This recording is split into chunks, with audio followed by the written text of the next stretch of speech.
What's up guys, Lon here from Android Authority, and how does the best that Google has to offer stack up to the best from Samsung? This is the Google Pixel XL versus the Galaxy S7 Edge.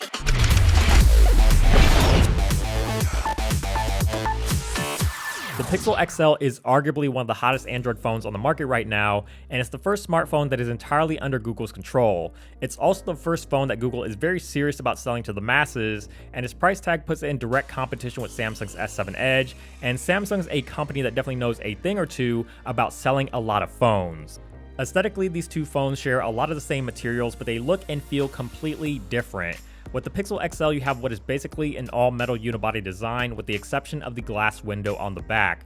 There's no question here that the build quality is top-notch and is exactly what you would expect from Google, but there's no denying that it looks a lot like the iPhone, and the Pixel also looks quite generic in comparison to Google's previous Nexus phones, which always had a very unique appeal to them.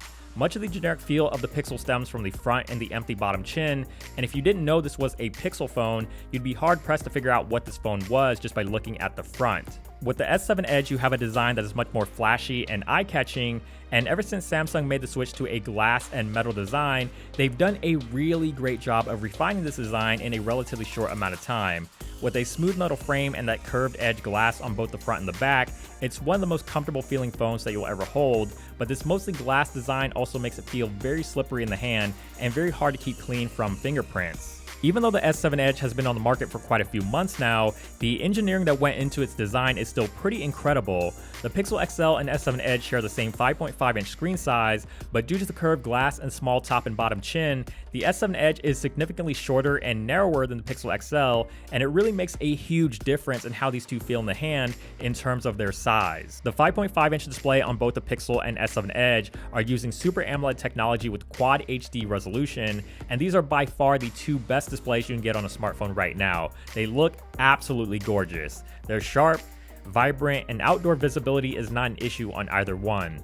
Watching videos, playing games, and browsing the web all look fantastic on these screens, and because they're Super AMOLED, you're also getting those inky deep blacks, superb viewing angles, and a high contrast ratio. The big difference here, of course, is that you're dealing with an entirely flat screen on the Pixel, whereas on the S7 Edge, you have curves along the edges, and besides allowing Samsung to make the phone smaller, these curved edges also come with some software benefits. You can swipe inwards from the Edge for shortcuts to a bunch of useful things like apps, your favorite contacts, the weather, sports scores, and a whole lot more. Samsung also takes advantage of the AMOLED screen by giving the S7 Edge an always-on display feature that can display the clock, calendar, and notifications. With the Pixel XL, you have the latest Snapdragon 821 chip and 4 gigs of RAM, and performance on the Pixel XL is easily the best we've ever seen on an Android phone. It really goes to show what Google is capable of doing when they have control of both the hardware and the software. Obviously, having the latest Snapdragon chip and pure stock Android helps a lot here, but this phone rarely ever skips a beat. The animations and transitions are consistently moving at a fluid 60 frames per second, and it has excellent touch response, which makes the whole experience feel even more snappy.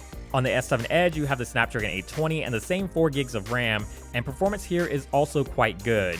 You will notice some slight hiccups and frame drops more often than you would on the Pixel, but generally it's still very fast and has held up well since its release. They both support Vulkan natively, which means you're going to get much better graphics and gameplay with Vulkan supported games, and if you're a big mobile gamer, these phones are both perfect for it. You'll find fingerprint sensors on both of these phones, with the Pixels being on the back and the S7's on the front embedded in the home button. There's pros and cons to the placement of both, so it's really a matter of personal preference, but they are both very accurate and fast to unlock.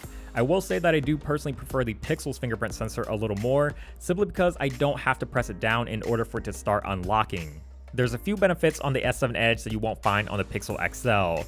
With the Pixel, you don't have a micro SD card slot like you do on the S7, and will have to rely on the phone's internal storage or the cloud. The Pixel also does not carry the same IP68 dust and water protection of the S7.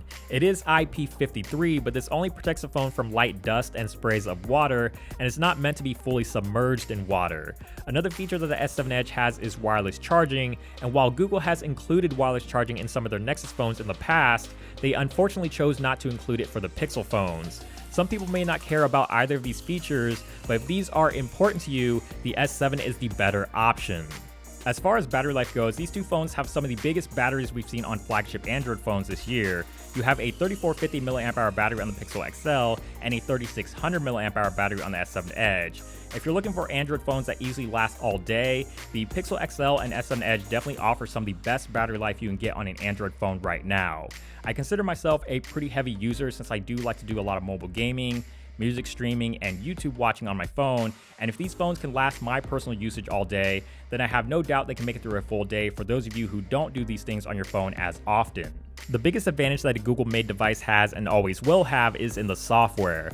With the Pixel XL, you've got Android 7.1 Nougat, which brings a lot of new enhancements, and you're also getting some exclusive Pixel phone features like the Pixel Launcher and Google Assistant. We've already covered Nougat pretty extensively in previous Pixel videos, but you're getting all the usual Nougat features like the revamped notifications, direct reply, multi-window support, doze on the go, and because this is 7.1, you're getting some additional features like the long press of apps to bring up a contextual menu and a reboot option.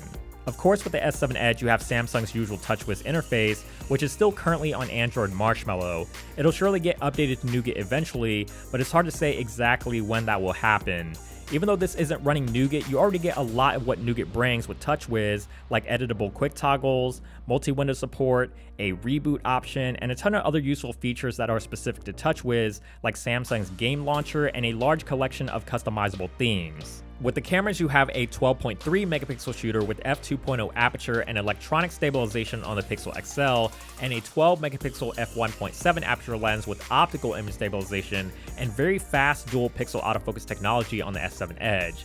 As far as features go, Samsung's camera app offers a lot more controls and settings, whereas Google's camera app is much more simplistic and doesn't offer a ton of features or manual controls. What really matters the most is how these cameras perform, and picture quality is a complete toss-up between these two. Sometimes the Pixel takes the better shot, and other times the S7 takes the better shot. One thing's for sure though is that if there were two cameras battling for the #1 spot as the best camera on an Android smartphone, it would definitely be these two. They both take excellent photos with great detail, color, and sharpness. I would say that the Pixel is better in high contrast situations in terms of controlling highlights, but the S7 is much better in bringing out details in dark shadowy areas, so depending on what you're looking at in these photos, you could easily flip-flop back and forth as to which one looks better. In low light is where the differences between these two cameras become a little more obvious. With the Pixel XL, you have much more bloomy highlights when compared to the S7, and some of this does have to do with the halo effect that the Pixel phones have been suffering from, but hopefully this will be fixed when Google releases its software update. You'll also notice that the noise in the Pixel's low light shots are much more prominent, and that's because Google's image processing doesn't do a whole lot of noise reduction.